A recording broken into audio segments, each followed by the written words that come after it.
Okay, so I'm back home and I'm about to start cooking.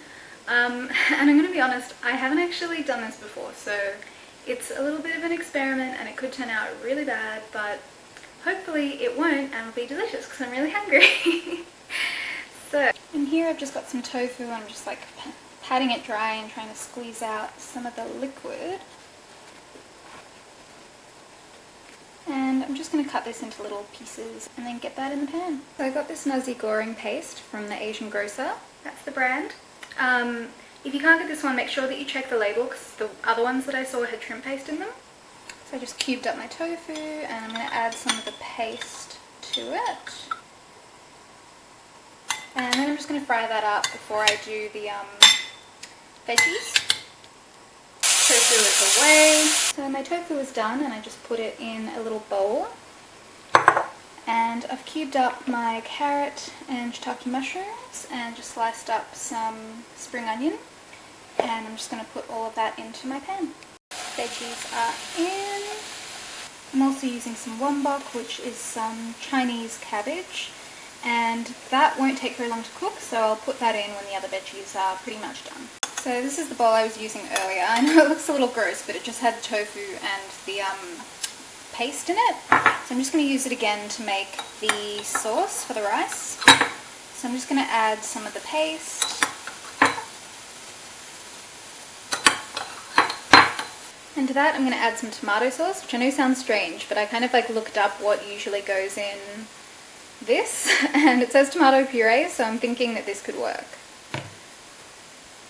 And then some soy sauce, and also some Kecap Manis.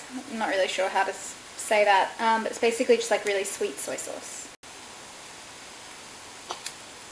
I'm going to go with like 2 tablespoons of this, and then about a tablespoon of regular soy, and then maybe like a teaspoon of sweet soy. I'm just going to mix that all together. I'm actually going to add just like a little more regular soy. So when making fried rice, it's always better to use rice that's already cooked.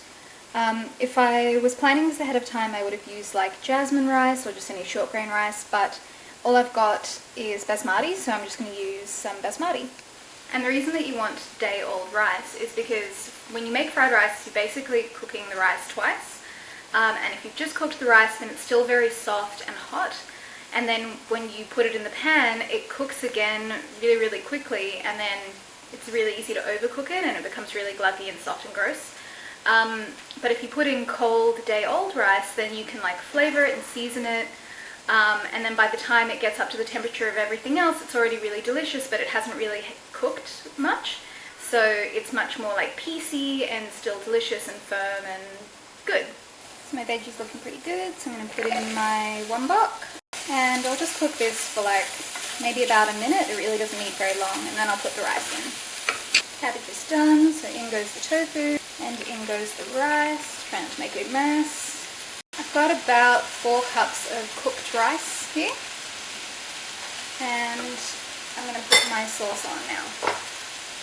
But I need both hands, so I'll show you it in a minute. So the sauce is on, and I'm just going to mix it all through.